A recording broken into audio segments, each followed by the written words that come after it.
As the spiritual leader of a place of faith, Reverend Linda brings you a new lesson each week. Join us today as we share the path of spiritual enlightenment and evolution of consciousness with you. Our intention is to share content with you that encourages interest and expands the horizons of your journey. Our mission is to create a safe place to explore and develop personal, spiritual connections and relationships. Our vision is the joyous, loving acceptance of all people as an expression of divine spirit in the evolution of consciousness to oneness. All are welcome here. Unity of spirit. That sounds good. But what on earth does that really mean? Unity of spirit. Hopefully, as we go through this lesson today, you'll have answers for yourself. You'll know what that means to you. Because like so many spiritual things, I can't answer that for you. It's your journey. It's your evolution. It's your lesson and your message. And whatever it is, it's perfect for you. This is a wonderful lesson to go into the first week of Lent with. Of course, Lent is a celebration of the 40 days that come before the Holy Week. We honor and celebrate the time that Jesus took when he went away from the world and stepped away from temptation and did the work that he needed to do for the journey he was about to take. I think we can all relate to that. Not that we're taking the same journey or walking through the same thing, but before we can go forward, we really need to finish what we have here and let go of the things that no longer serve us so that we're able to move forward. We all know it can be very tempting to binge watch that favorite TV show and stay in our pajamas and just kind of cuddle on the couch, right? That might be the temptation that we need to walk away from, put our clothes on, get up, and go out into the world. Lent is a time to be conscious, to be prayerful, and to really be aware of what you're carrying and what serves you no longer. In John 14:12, one of my favorites, right? We've all heard this. Verily I tell you, whoever believes in me will do the works I have been doing, and they will do even greater things than these, because I am going to the Father. And of course, that was the journey, going to the Father, but more than that, showing us that it's not the end, that this does not stop, that energy keeps going, that we are essential even as we change form. But let's consider this scripture. He who believes in me will do the works I have been doing. Do you ever think about that? I think about that pretty frequently. We've heard some of the wonderful miracles that Jesus did, but we may not see that we're doing that too. I'd like to change that. I imagine that just about every person in this room could perform the Heimlich procedure. I imagine that every one of us in this room are familiar enough with CPR that if the need arose, we would try it rather than walk away, knowing that we could save lives. Each and every one of us hears every single day about diseases that are being cured that don't even exist anymore. We are able to heal things that were never healed before. Come on, guys. We have a copy machine that can literally produce brand new hands, right? They sent one of these copy machines up to the space station, so when something breaks, people down here tell the copy machine, here, do this, and they can manufacture parts in space. These are the miracles that we do. You see, it's we. It's not just me. It's not just you. Together, we have created technology that we can talk to each other anywhere in the world, not just, during the hours when you don't have to pay that much money. We can see each other face to face from here to anywhere, like that. These are the technologies that our children are growing up with. Look around you. These are the miracles that we do, that we live with every day. This scripture came true, comes true, continues to grow beyond our recognition, beyond our knowing. So, back to us. Let's bring it back down a little bit, right, to just you and me. How do we create unity of spirit? Well, we know what unity is. It's a joining, right? And individually, that joining is mind, body, and spirit. That's not new information. We know that. So why don't we do that? And I have a thought that I have so much fun when I'm talking, living these talks all week long. And here's what came to me. I think for many of us, the body-mind-spirit connection that we get tangled up in and don't talk about is the body. Very few of us in this room have the body of a 10-year-old. We may not be able to do the things we used to be able to do. We might not be as strong as we used to be. Maybe we're not as mobile. Maybe we need a device to help us to walk, to shop. Maybe we're not as clear thinking as we used to be, and we need to make notes. How do I bring that into unity, right? We may think, and this is, I'm just going to put it out there, we may think that we don't like our body, that our body doesn't do for us what we want it to do, that we are not happy with the pain that we're having, with the limitations that we're doing. And when we have thoughts like that, not that y'all ever have, but that disrupts the unity. That puts us at odds with a part of ourselves, right? My mind wants to do this, but my body won't do this. And now I'm at odds with myself and not in that valuable unity of mind, body, and spirit. Okay, so there's the problem. What's the solution? You know this. Celebrate what you can do. I'll tell you what, that body you're in is never going to be 10 again. But it's not going to be as young as it is right now tomorrow. Celebrate what you have right now. Don't focus on what it can't do, but celebrate what it can do. Figure it out. Okay, I can't walk without a cane. But look at this. I can walk great with a cane. Thank God a cane was invented. And look how mobile I am when I use my cane.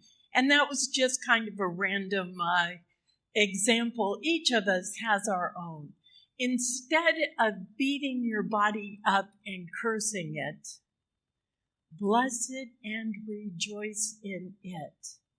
Be glad of what it can do, and then do more of that, right? You don't use it, you lose it. So whatever your body can do more of that. What about the mind-spirit connection? So many of us had that little, some people call it monkey mind. Sometimes it's an abusive inner being that criticizes us and disables us and sabotages our best works. We have an opportunity. And then that little nasty buzzy thing says, oh, somebody else would do better than that. Oh, no, you don't want to do that. It's too much. You're out of unity. You are not aligned, mind and spirit. When that comes up, right, we've learned to use our denials. You have no power over me. This is not my truth. Get thee behind me, right? Those are some of the denials that we've worked for. How about affirmations? I will try and see what happens. This opportunity came to me for a reason, and I'm going to explore it. I must be ready because it's here now. Affirmations, bringing our body and spirit together. Mind, body, and soul. That's our individual unity of spirit. That all happens right in here. Right here. We can come into alignment. And I'm working with several of you in workshops as our best self, right? Our best self, our baseline is high because we are aligned. Mind, body, and spirit. There it is. So, here I am aligned. What happens, right? It changes the way I see the world. And the world itself changes. That unity of spirit flows from me, all around me, into everything that is. So often we hear, you are essential, you matter, you are important. I'm just one person, right? One of trillions of people walking the earth. How can I make that big a difference? This is how.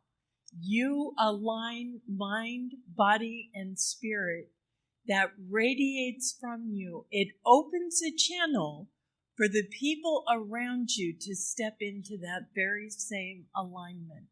And it's going to look different. It's going to look a little different for me and a little different for you and a lot different for them maybe, but that doesn't make it wrong.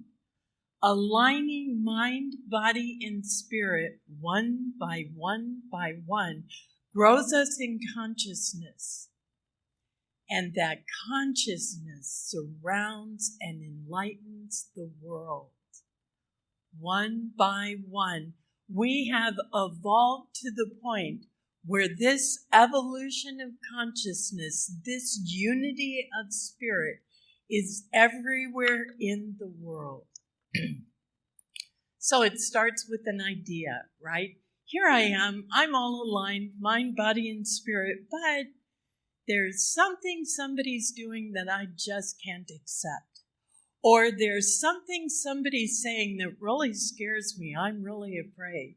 Or there's something going on in the neighborhood that I hate. How do I align that? Right? I'm aligned mind, body, and spirit, spiritual me, but I go out into the world and I see something that honestly I have a little reaction to. I'm triggered, right? I react. How do I fix that? I don't know. How do you fix that? I invite you to take it into prayer, into meditation with love and with honor, and know the answers will be revealed. I can share with you the answer I got, okay?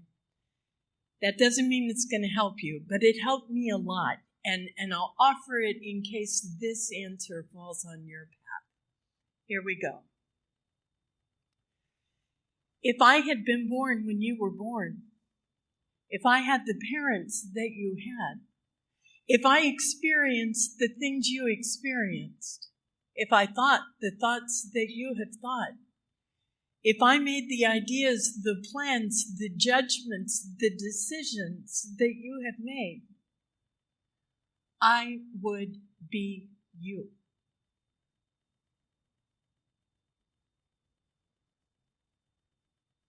That's absolutely true. At the core, we are exactly the same. Like clay modeled into different figures. At the core, we are divine energy. We are that divine spark, taking on different physical forms and having different physical experiences. If I had had your experiences, I would be you. Just as if you had had mine, you would be me.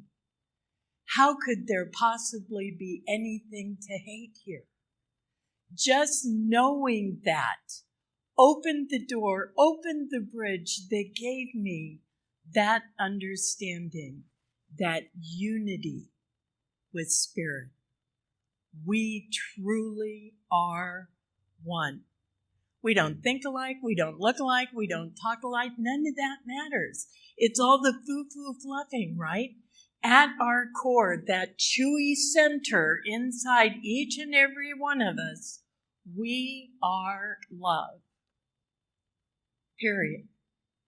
When we know that, when we let go of everything else, we live from that place of love. That is our unity of spirit. Everything else is just everything else. Yes, I worked a picture of my grandchildren in here. This is my great-grandson, or my grandson and my great-granddaughter. Pure love. It's easier, isn't it, to see it in a child than it is in that stodgy old adult that we want to give us a loan or whatever, right? That pure, absolute love that is at our center. I tell you, the evolution of consciousness is our journey into being the love we already are. Not wanting it, not giving it, not having it, not helping it, not selling it, not writing about it. Being the love we are. It's your core.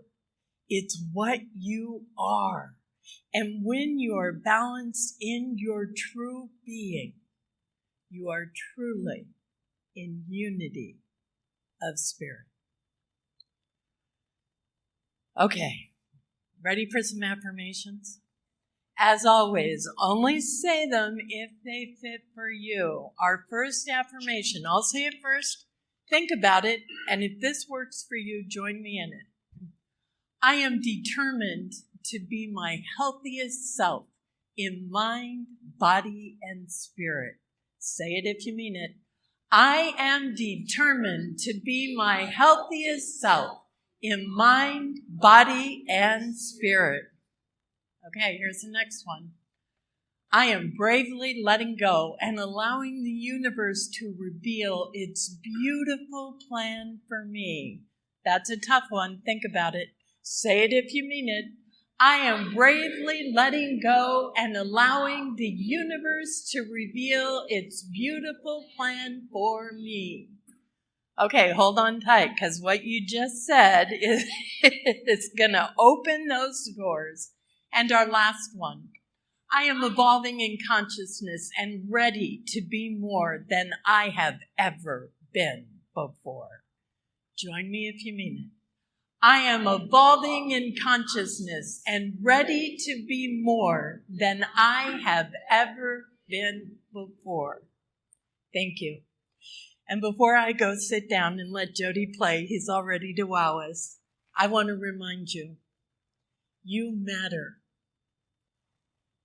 You are sacred, and you are so very loved. Namaste.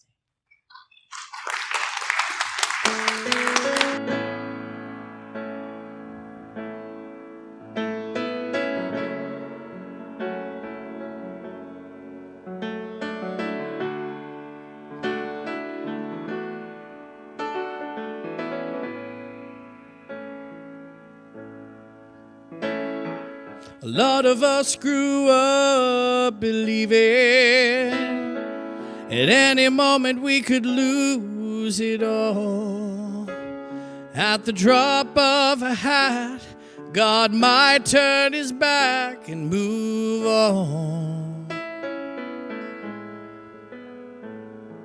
A lot of us feel like we blew it, thinking that we're just too far gone. But I want you to know that there's still hope for you now. And no matter what you've done, you can't erase His love. Nothing can change it. You're not separated, no matter what. There's never been a better time to get honest. Never been a better time to get clean. So come as you are, run to the cross and be free. No matter what you've done, you can't erase His love. Nothing can change it. You're not separated, no matter where you run. He's always holding on. You're still a daughter, you're still a son, no matter what. You're still a daughter, you're still a son, no matter what. Follow us on Facebook for daily meditations, prayers, and all of our videos. If you know of anyone anywhere who is struggling with spirituality or who wants a spiritual community, please share our videos. Commenting, liking, subscribing, and sharing are also ways to support us and help us grow. Reverend Linda is available by phone, Facebook Messenger, or Zoom conference for spiritual and ministerial counseling, guidance, and direction on a love offering basis. She can be reached through A Place of Faith at sohomail.com or through Unity Church of El Cajon. A Place of Faith is sponsored by Unity Church of El Cajon at 311 Highland Avenue, El Cajon, California, 92020. You can send donations there. Just put APOF on the check, or you can also contact us through our website at www.unityofelcajon.org and make your donations on the website. Thank you for your support.